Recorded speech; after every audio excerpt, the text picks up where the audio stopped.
Hi friends, Champions Academy Triple C YouTube channel subscribe பண்ணி follow பண்ணிக்கோங்க. Okay, இன்னைக்கு நம்ம பார்க்கக்கூடியது என்னன்னா DNPSC உள்ள, அதாவது TNPSC ல group 1, group 2, group 7 வரைக்கும் உள்ளக்கூடிய GK எந்த மாதிரிலாம் கேட்குறாங்க. ஸோ அதுக்கான இம்பார்ட்டன்ட் கொஸ்டின்ஸ்லாம் என்னன்னு சொல்லி டெய்லி பார்த்துட்டு இருக்கோம்.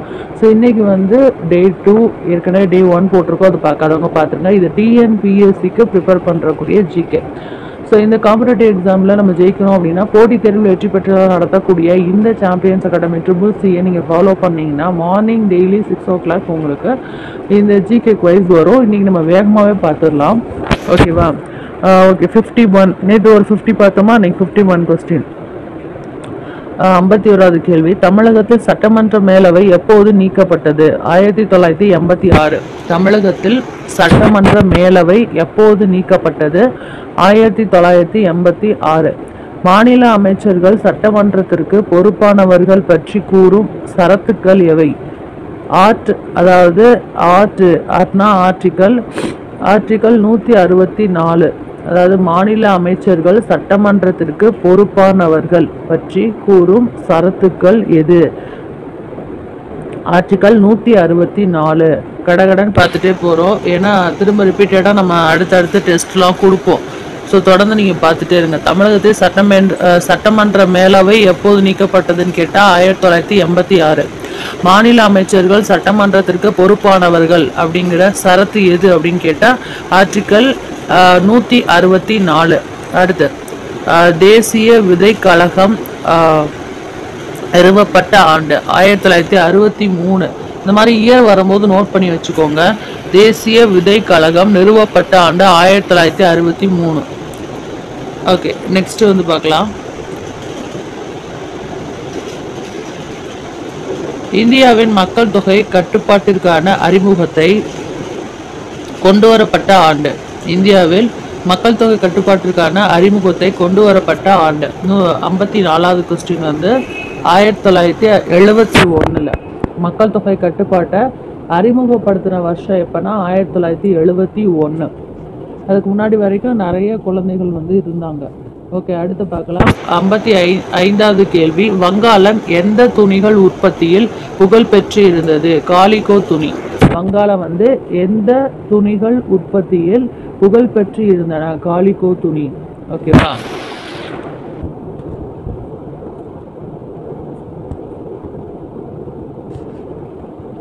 எந்த 5ஆண்டு திட்டத்தில் வறுமை ஒழிப்புக்கு முக்கியத்துவம் தரப்பட்டது? 5வது 5ஆண்டு திட்டத்தில் வறுமை ஒழிப்புக்கு முக்கியத்துவம் தரப்பட்டது. அடுத்து 57வது கேள்வி, வேலூர் சிப்பாய் கழகம் நடைபெற்ற ஆண்டு எது? கிபி 1806.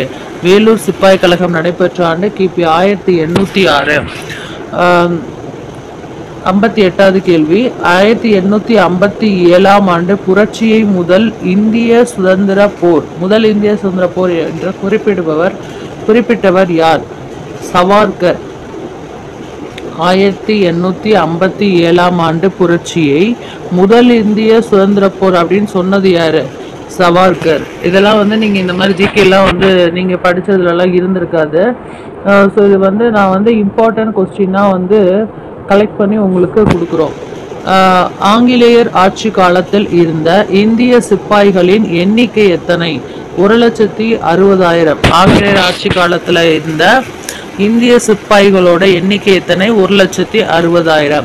அடுத்து 60வது கேள்வி, எக்ஸ் நபர்கள் ஒரு வேலையை 8 நாட்களிலும் X+4 நபர்கள் ஒரு அதே வேலையை 6 நாட்களிலும் செய்து முடித்தால் எக்ஸின் மதிப்பு என்ன?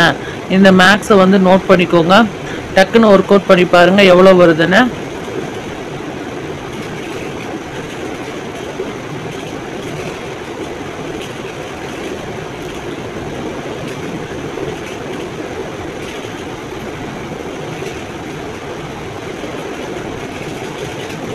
ஓகே, ஆன்சர் பார்த்தாச்சா? இவ்வளோதான் டைம் கொடுக்க முடியும், ஏன்னா அவ்வளோ டைம் தான் அங்கே எக்ஸாம்லேயும் கிடைக்கும். எக்ஸாமில் எவ்வளோ டைம் கிடைக்குதோ அதுதான் நம்ம கொடுக்க முடியும். 12 வரும் ஆன்சர். 12. ஸோ இதோட விளக்கம் வந்து உங்களுக்கு ஷார்ட்ஸில் நான் போடுவேன். ஸோ இப்போ வந்து நம்ம ஜிகே பார்க்குறதுனால கொஞ்சம் ஃபாஸ்ட்டாக போகிறோம். நீங்கள் ஒர்க் அவுட் பண்ணி ஆன்சர் 12 வருதான்னு பார்த்துக்கோங்க. கன்ஃபார்மாக 12 தான் வரும். அடுத்து 61வது கேள்வி, 5 எண்களின் சராசரி 5.4 எனில் அந்த 5 எண்களின் கூட்டுத்தொகை எவ்வளவு? சராசரி கொடுத்துட்டாங்க, கூட்டுத்தொகை கேட்குறாங்க.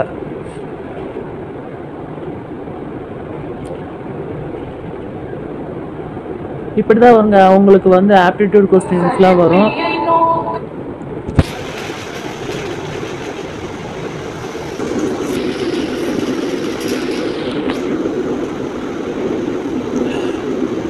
பதில் வந்து 27 வரும். அதுக்கடுத்து 62வது கேள்வி, அரை சதவீதத்தை தசம பின்னத்தில் எழுதுக. அரை சதவீதத்தை நம்ம எப்படி தசம பின்னத்தில் எழுதுவோம்?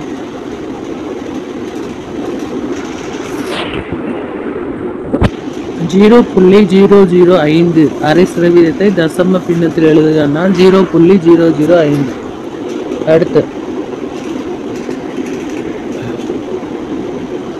ஒரு தொகை 10 ஆண்டுகளில் தனி வட்டி மூலம் இரட்டிப்பாகிறது. ஆண்டுக்கு அதன் வட்டி விகிதம் எவ்வளவு? 10%. இது வந்து ஷார்ட்கட்லேயே உங்களுக்கு இந்த கணக்குகள்லாம் சொல்லிடுவோம்.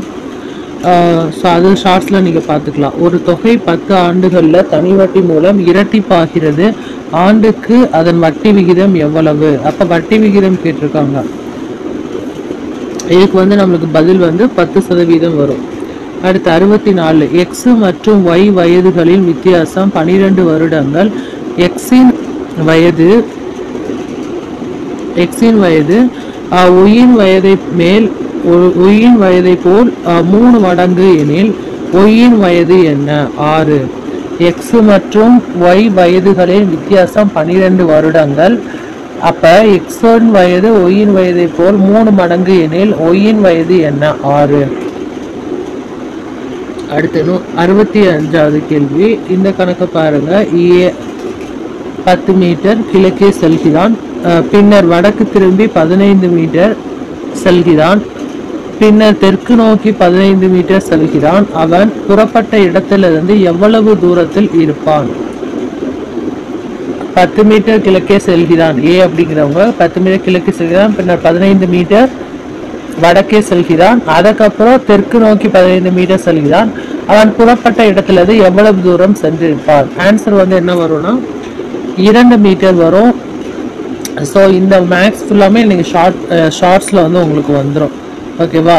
ஷார்ட்ஸ்லேயே உங்களுக்கு மேக்ஸ் வந்து வந்துடும். ஸோ அதில் நம்ம பார்த்துக்கலாம். அடுத்து 10 ஆட்கள் ஒரு வேலையை முடிக்க 16 நாட்கள் தேவைப்பட்டால் அவ்வேலையை அரை நாளில் முடிக்க தேவையான ஆட்கள் எத்தனை? இது நாட்கள் கேள்வி. இதை நம்ம கணக்கு பண்ணோம்னா சரியான பதில் 240 வரும். 10 ஆட்கள் ஒரு வேலையை முடிக்க 16 நாட்கள் தேவைப்பட்டால் அவ்வேலையை அரை நாளில் முடிக்க தேவையான ஆட்கள் அப்படின்னு சொன்னோம்னா 240.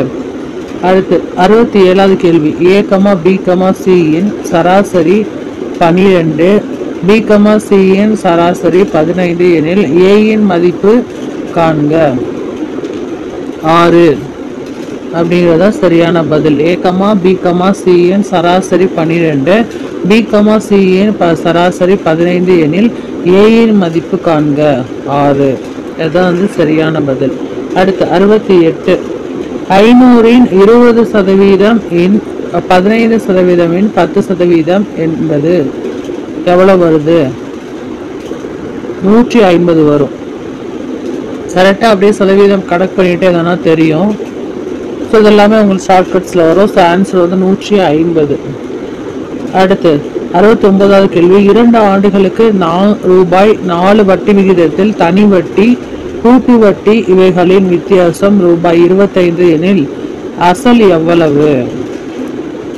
தனி வட்டி அவங்க சொல்லியிருக்காங்க. கூட்டு வட்டி இவைகளோட வித்தியாசம் தான் 25. தனி வட்டி எவ்வளோ, கூட்டு வட்டி எவ்வளோன்னு சொல்லலை, வித்தியாசம் சொல்லியிருக்காங்க. அசல் எவ்வளவு அப்படின்னு பார்த்தோன்னா 15,625 வரும். அசல் தான் கேட்டிருக்காங்க. இது 2 வருஷத்துக்கு 4 வட்டி விகிதத்தில் கணக்கு பண்ணும்போது வந்திருக்கு. ஸோ இது சரியான பதில் 15,625. அடுத்து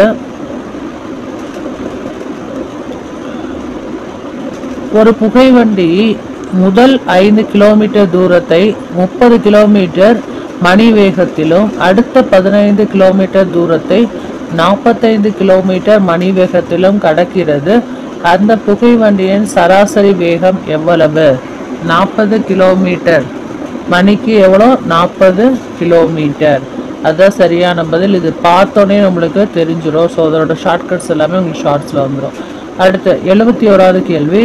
121 மீட்டர் நீளமும் 99 மீட்டர் நீளமும் உள்ள 2 புகைவண்டியை 40 கிலோமீட்டர் மணிக்கு 40 கிலோமீட்டர் மணிக்கு 32 கிலோமீட்டர் வேகத்தில் எதிரெதிர் திசைகளில் ஓடுகின்றன.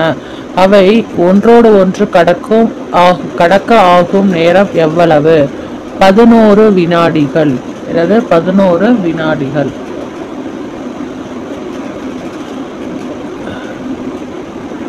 ஓகே, அடுத்து பார்க்கலாம். 72வது கேள்வி. ஒரு நீர் தொட்டியை 10 பைப்புகள் சேர்த்து 2 மணி நேரத்தில்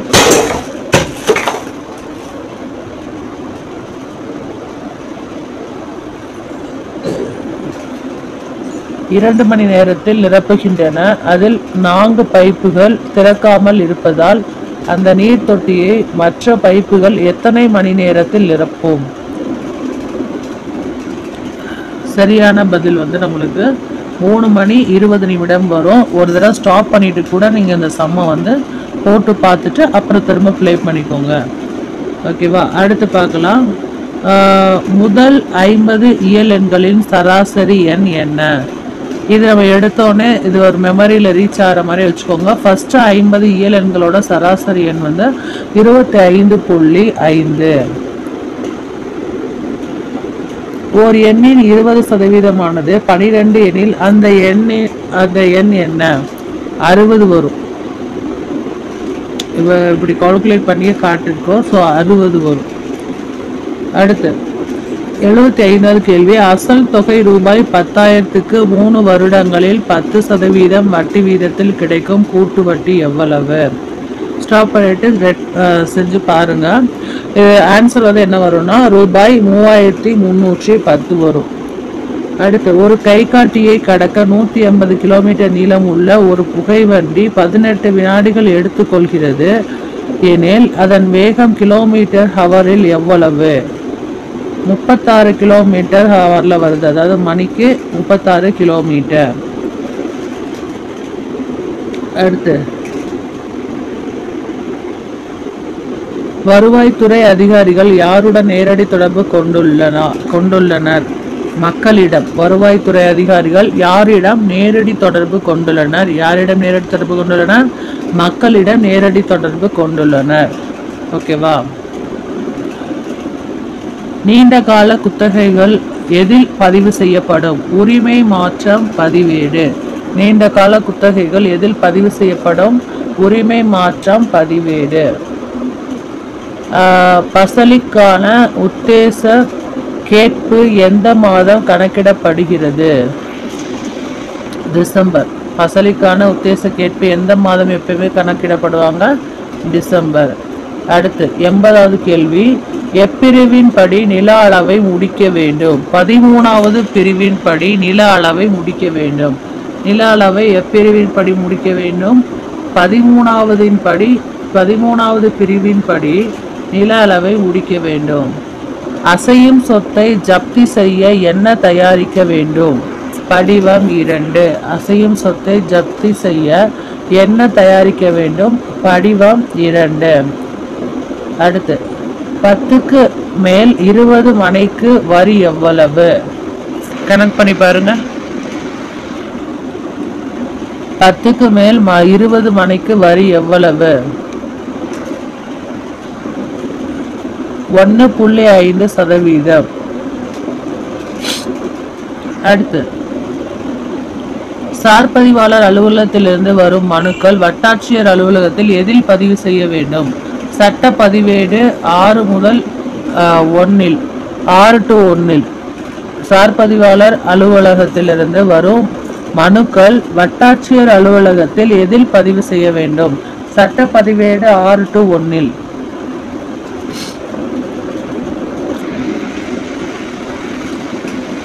84வது கேள்வி.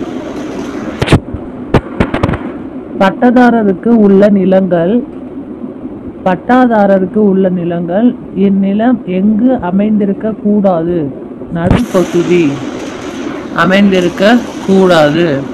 அரசாணை 2021 என்று வெளியிடப்பட்டது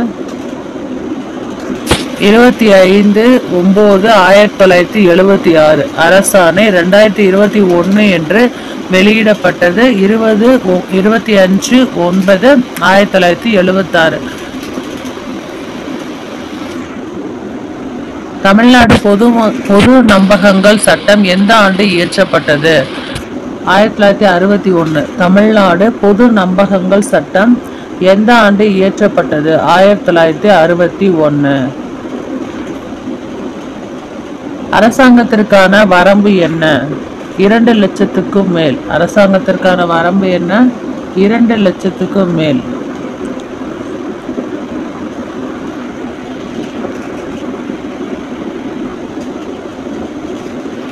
கன்னியாகுமரி மாவட்டத்தில் வரம்பு எவ்வளவு? புஞ்சை 1 ஏக்கர் அல்லது நஞ்சை 0.50 ஏக்கர், அதாவது 50. கன்னியாகுமரி மாவட்டத்தில் வரம்பு என்ன அப்படின்னு கேட்டிருக்காங்க. 87வது அரசாங்கத்தின் வரம்பு என்ன? 2 லட்சத்துக்கு மேல்.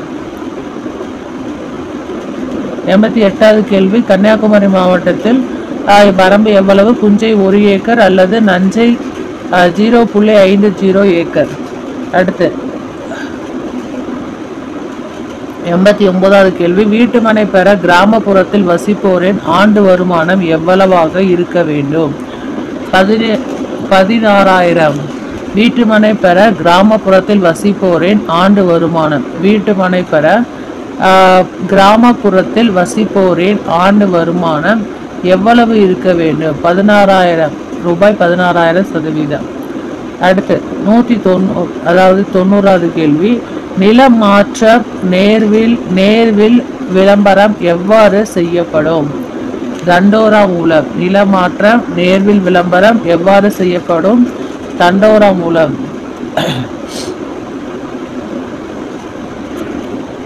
எந்த சட்டத்தின்படி பட்டா நிலங்களை கையகப்படுத்தலாம்? 1894 ஆண்டு நில எடுப்பு சட்டத்தின் கீழ்.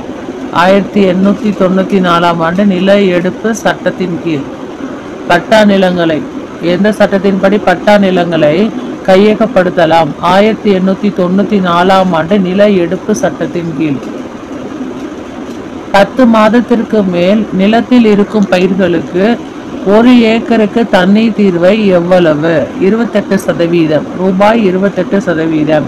10 மாதத்திற்கு மேல் நிலத்தில் இருக்கும் பயிர்களுக்கு 1 ஏக்கருக்கு தண்ணீர் தீர்வை எவ்வளவு உங்களுக்கு சதவீதத்தில் வருது? ரூபாய் 28.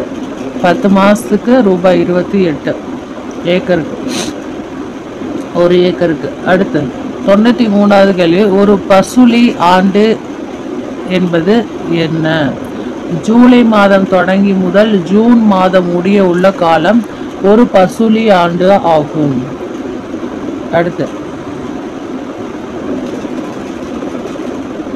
இதை வந்து நீங்கள் பிளேலிஸ்ட்டில் பார்த்தீங்கன்னா டிஎன்பிஎஸ்சின்னு சொல்லிட்டு நிறைய போட்டிருக்கோம். ஸோ அதில் இந்த கொஸ்டின்ஸும் இருக்கும். டெய்லி வந்து காலையில் மார்னிங் உங்களுக்கு டிஎன்பிஎஸ்சியில் உள்ள குரூப் எக்ஸாம்ஸ்க்காண்டி important questions, GK questions daily போட்டுட்ருக்கோம். இன்றைக்கி Day 2, Day 1 நேற்றே ஸ்டார்ட் ஆகிடுச்சு. ஸோ பார்க்காதவங்க பார்த்துருங்க. Champions Academy triple C YouTube channel. இது போட்டித் தேர்வில் வெற்றி பெற்றவர் நடத்தக்கூடியது. முழுக்க இலவச பயிற்சி மேடம். ஜமீன் எப்போது ஒழிக்கப்பட்டது? 1948 இயற்றப்பட்ட சட்டத்தால் ஜமீன் ஒழிக்கப்பட்டது. 48. அடுத்து 95வது கேள்வி, தமிழ்நாட்டில் ஆண்டிற்கு இயல்பாக பெய்யும் மழை அளவு எவ்வளவு? தமிழ்நாட்டில் 979 மில்லிமீட்டர். ஓகேயா? அதாவது 979 மில்லிமீட்டர். அடுத்து தமிழ்நாட்டில் மொத்தம் எத்தனை புயல் பாதுகாப்பு மையங்கள் உள்ளன? 124 புயல் பாதுகாப்பு மையங்கள் உள்ளன. எத்தனை புயல் பாதுகாப்பு மையங்கள் உள்ளன? 124. 97. பின்வரும் எது ஒரு சொற்செயலி எனப்படும்? எது சொற்செயலி அப்படின்னு கேட்டிருக்காங்க. 97வது கேள்வி வந்துட்டோம். Star office writer. Star office writer பின்வரும் எது ஒரு சொற்செயல் எனப்படும்? Star office writer. அடுத்து 98வது கேள்வி, பின்வருவற்றில் பொதுவாக பயன்படும் உரைவூட்டல் எவை? இவை எல்லாமே வரும். உரை தடிப்பு, உரை அடிக்கோடு, உரை சாய்வு பொதுவாக பயன்படும் உரைவூட்டல் ஆகும். அடுத்து கணங்களை அடிப்படையாக கொண்ட நவீன முறையை அறிமுகப்படுத்தியவர் யார்? கோல்மார்க் க்ரோவ். கோல்மார்க் க்ரோவ் கணங்களை அடிப்படையாக கொண்ட நவீன முறையை அறிமுகப்படுத்தியவர். அடுத்து 200வது கேள்வி, புள்ளியியல் என்பது ஒரு களிமண் என கூறியவர் யார்? கிங். புள்ளியியல் என்பது ஒரு களிமண் என கூறியவர் யார்? King. Champions academy triple C YouTube channel மறக்காம சப்ஸ்கிரைப் பண்ணி ஃபாலோ பண்ணிக்கோங்க. தினமுமே உங்களுக்கு காலையில் 6 மணிக்கு வரும். TNPSC, TET, TNUSRB, PD, TRB, UG, TRB, SSC, UPSC போன்ற அனைத்து விதமான போட்டி இருக்கும். Free online class, free online test, free online materials வழங்கிட்டு இருக்கோம். ஸோ நீங்கள் தொடர்ந்து பார்த்தா தான் எந்தெந்த டயத்தில் எந்தெந்த உங்களுக்கு materials, test, online test, series எல்லாம் வரும்னு தெரியும். ஸோ தொடர்ந்து ஃபாலோ பண்ணிட்டே இருங்க. பெல் ஐக்கானை ப்ரெஸ் பண்ணி ஆல் நோட்டிஃபிகேஷனை கொடுத்துருங்க. இது உங்கள் champions academy triple C YouTube channel. போட்டித் தேர்வில் வெற்றி பெற்றவர்கள் நடத்தக்கூடியது, வெற்றி பெற்றவர்களின் இருப்பிடம்.